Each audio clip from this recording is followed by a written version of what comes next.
Galaxy Z Fold 5 or Galaxy S23 Ultra? Which one and why?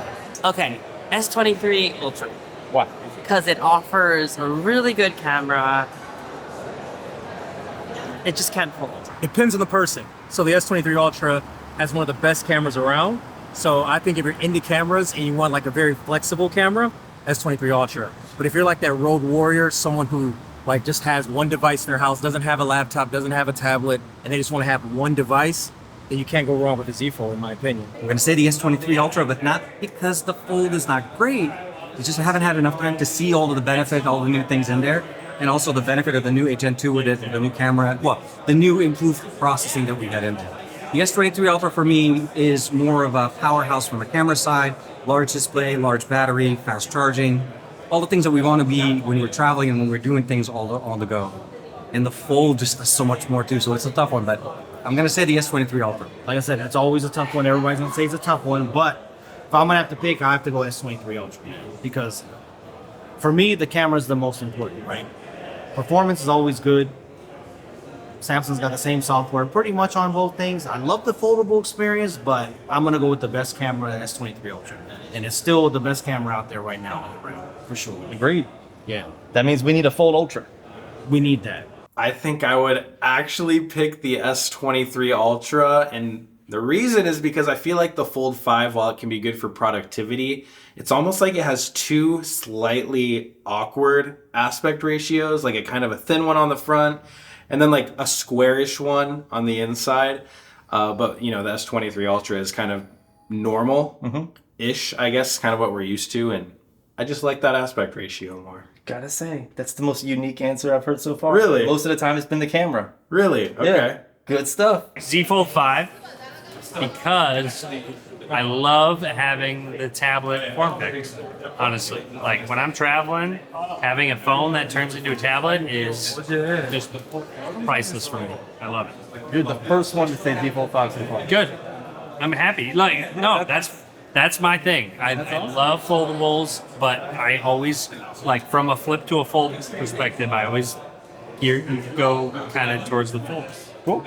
But you know what? At the end of the day, whatever you guys decide is more important. So I wanted to see where your thoughts were at, so I put out a few polls, and these are those results. Okay, so now that we have a little external information, let's put the Galaxy Z Fold 5, Samsung's foldable flagship, against the Galaxy S23 Ultra, Samsung's OG flagship. If cameras are more important to you and that's your #1 priority, just skip the Fold 5 and go with the S23 Ultra. It's not that the cameras are bad on the Fold 5. In fact, they're quite capable, but they're not as good as the S23 Ultra's cameras. The Fold 5 also doesn't provide the same flexibility with camera choices.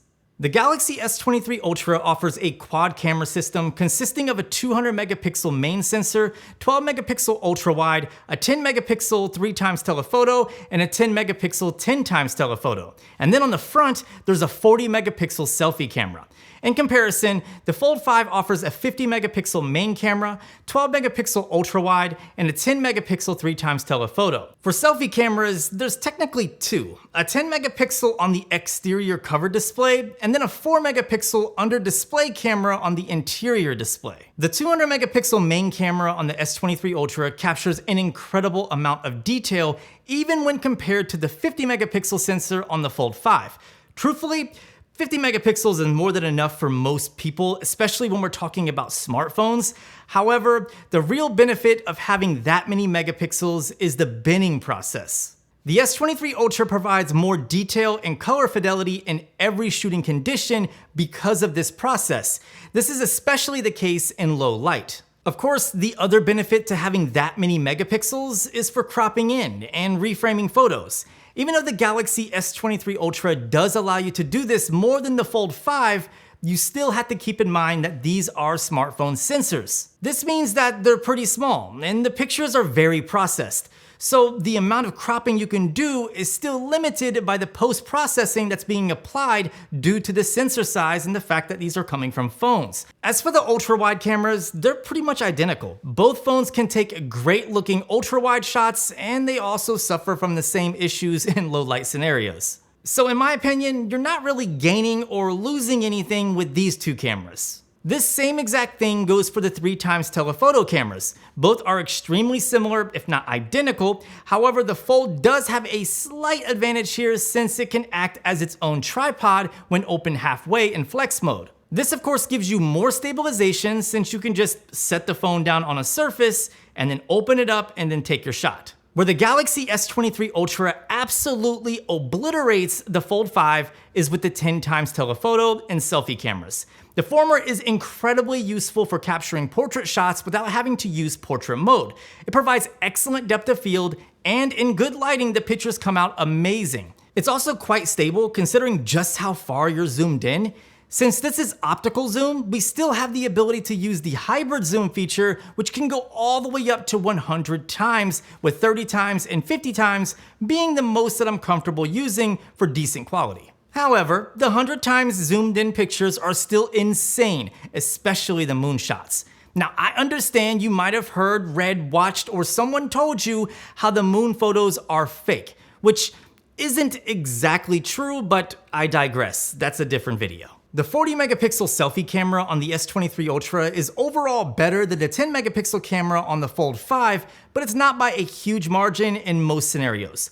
The Fold 5 selfie camera is, however, wider than the S23 Ultra, which is something I wasn't expecting. Plus, to combat the larger 40 megapixel sensor on the S23 Ultra, the Fold 5 has the unique ability to use each of the rear cameras as selfies simply by opening up the phone and using the cover screen as a preview, which honestly is one of the best features of owning a foldable phone, and the reason why I love them so much. And while on the surface, this might make the Fold 5's camera experience more versatile than the S23 Ultra, we still haven't talked about the S Pen. It can be used to trigger the shutter, start recording, switch camera modes, switch cameras, zoom, and much more. So even though the Fold 5 might technically make using the rear cameras easier for selfies since you can see yourself, the S23 Ultra can be used the same way with a little practice thanks to that little pen. You could add this to the Fold 5, but it will set you back an additional $100 for the S Pen Pro, whereas the S23 Ultra just comes with it. Plus, the S Pen Pro is much larger, and it can't attach to the phone since it's not the same pen that's included with the $100 S Pen Z Fold 5 case. For video, most of these same things apply, although the difference isn't quite as noticeable outside of the S23 Ultra's 10x telephoto camera. The quality is similar on both, but the Z Fold 5 does make it easier to record yourself using the rear cameras thanks to cover screen preview and flex mode. Either way, I don't think anyone will complain about the video capabilities of each one of these phones. The next thing to talk about is battery life and charging speeds.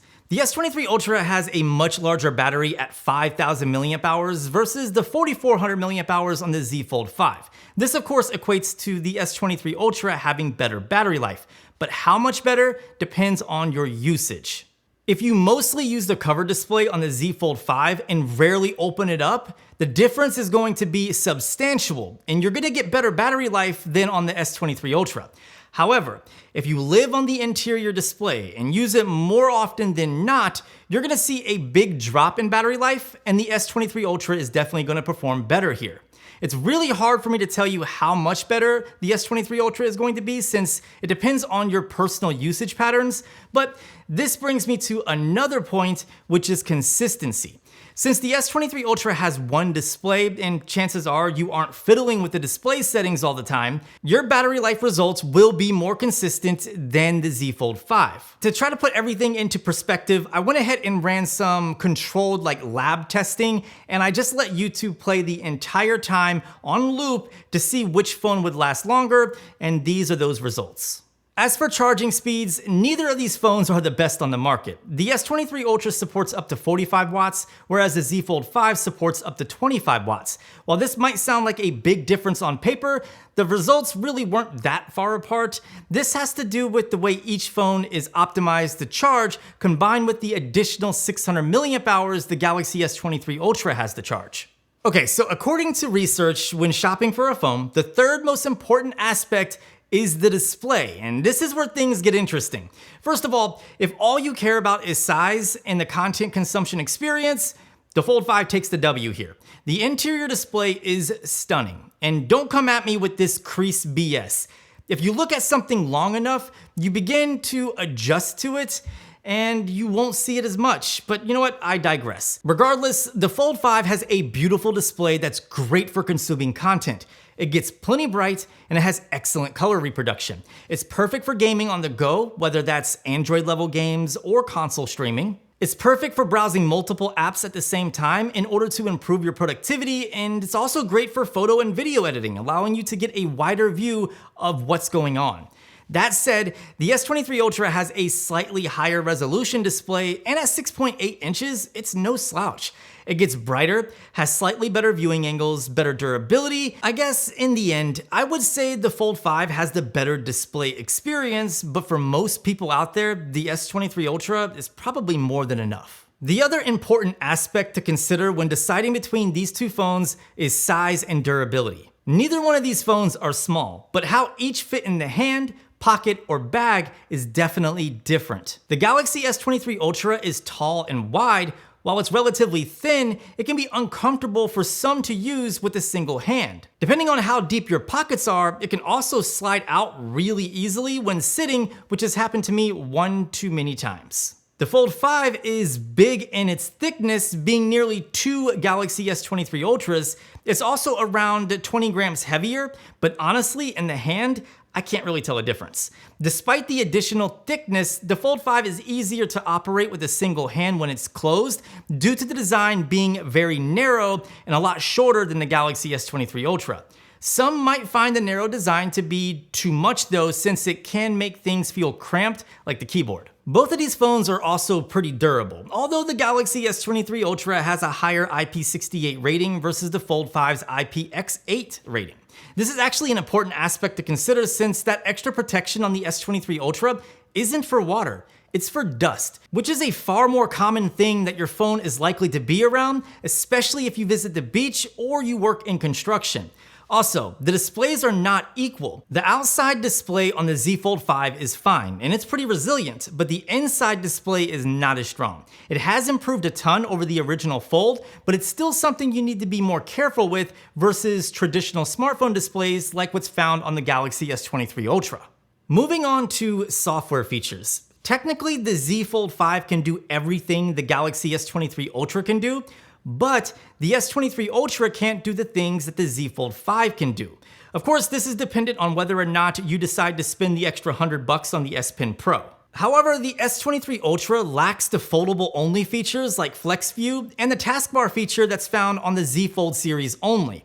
These features definitely add to the experience, and despite how the software looks exactly the same, functionality-wise, the Fold 5 can just do more. Since both of these phones come with the same exact storage options and RAM, and they both are powered by the Snapdragon 8 Gen 2 processor, I am not going to get into performance-related stuff since it's honestly irrelevant if you're trying to decide between these two phones. What is important, however, is pricing.